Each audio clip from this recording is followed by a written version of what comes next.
Nerd Reactor, roll out. What's up, Reactorites? John here, and it's time to talk about Gemini Man. This movie stars not one, but two Will Smiths, and it's directed by Ang Lee. So yeah, Gemini Man is shot in 120 frames per second, and in 3D, and in 4K. And so, if you want to experience the best, you can either choose between the two different versions. There's the 4K version, and then there's the 120 frames per second in 3D version. So you can't do both, and that's a bummer. And also, not many theaters have this. So there are certain locations that have the feature of 120 frames per second and in 3D. That includes the TCL Theater, and that also includes the AMC Century Theater in LA. And I had the chance to check this movie out in 120 frames per second and in 3D. With this frames per second, this is really good for video games where you really want to see all the details, and especially when you're in a hectic game. But yeah, a lot of the frames will just help you in your gaming stuff when you're competing against people and you get to see the details and all of that. But with movies, we've been trained with the cinematic version of 24 frames per second. And with this one, for me, I've been, watching, a lot of people have been watching movies in 24 frames per second their entire lifetime. So it feels weird. It feels like one of those testing, those demo, projects that you see on, Netflix. Netflix has one of those where it's like HDR and it has like a lot of frame rates. And so this kind of feels like those where it's a test movie, and it feels like one of those YouTubers testing out a new camera with 120 frames per second and just playing it. And so it just felt kind of different. It felt weird. I'm not used to it yet. But I know there are those that might enjoy this, especially those that are sports fans that enjoy the extra frame rates.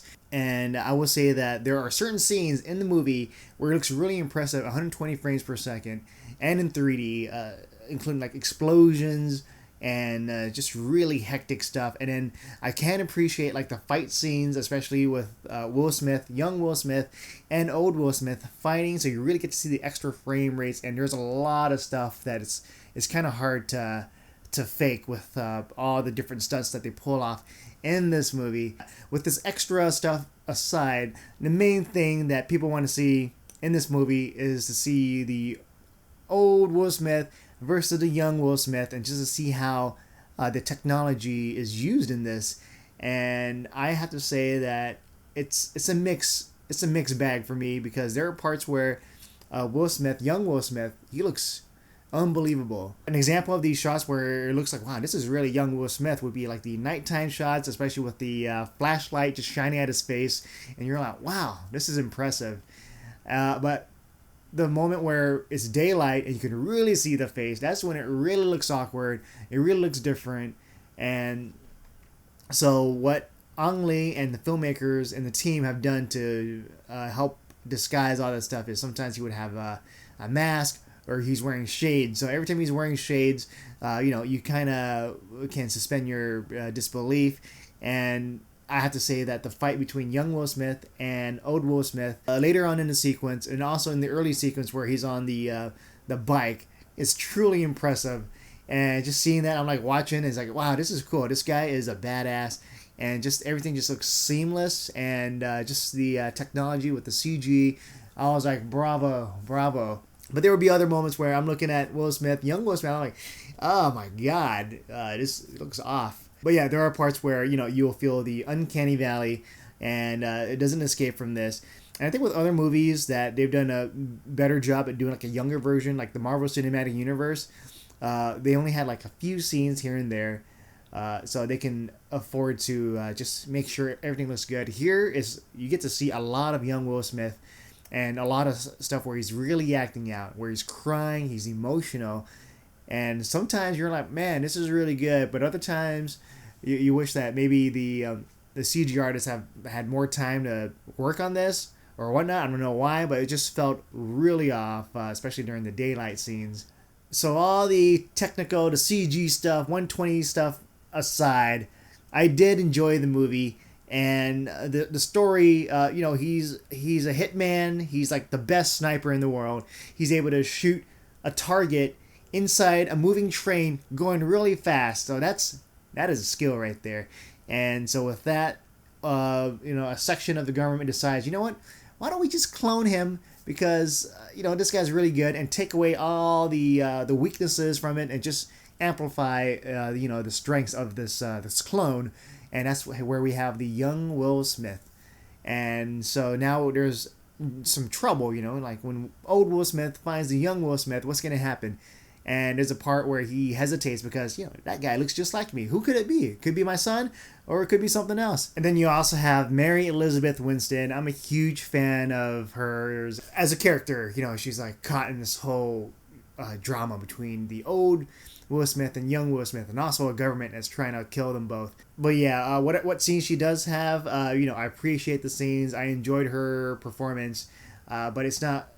It's a supporting role, so it isn't like something where you're like, oh, this is really good. But I do enjoy the character dynamic between her and Will Smith and how they get along or how they don't get along. Her role, she does the job. It's like not a meaty role compared to like her other stuff like Cloverfield Lane, but I still enjoyed her performance, and I still enjoyed what she's able to do because she's still able to kick ass, and she's still able to just draw out some of the emotional aspects of the two main characters that we get to see in the film. And then there's also Benedict Wong. He's there. He plays a character that's a good friend of Will Smith's, and he plays the comic relief. So it feels very much like Wong in the Doctor Strange movies, where he's kind of like the sidekick and he's there for the jokes. But for me, like I enjoy Benedict Wong every time he's having some fun materials to work with, and so I enjoyed his character in this movie. And then let's talk about Clive Owen's character. And so he pretty much plays a straight character that's a dick, that's a villain. But there are moments where you're like, there's a little bit more depth to this villain, especially with his relationship with young Will Smith. And those are the parts I do like. And I wish that, maybe they could have amplified more of it, because in the end, he still kind of felt like a one-dimensional character, even though they try to like add some more depth to him. But I think they could have done some more stuff, but it might have made the movie longer, and maybe they just wanted to simplify the character so that we focus on young Will Smith and old Will Smith, and when they butt heads, how it's gonna happen, and how intense the scene is gonna be. It's always a treat to see Will Smith, just enjoying a movie, enjoying a character, whether he's old or young. Ang Lee was able to create a thrilling story where you have an older Will Smith up against a young Will Smith, and I was captivated from beginning to end. However, the 120 frames per second, it still feels very weird and different. And the young Will Smith, there are parts where it's unbelievable. Like, wow, they really captured young Will Smith. But then there are other parts where you're thinking, oh, this is really weird. It's very off-putting, and I feel weird inside. But I still recommend watching this movie just to see just how it works. And sometimes it doesn't work, but when it works, it's breathtaking.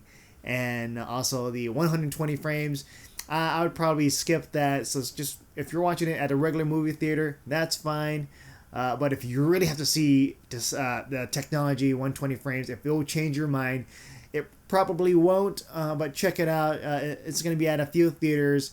And, once the movie comes out, let me know your thoughts about it on the comments below. With that said, I'm John, and I'll see you guys next time.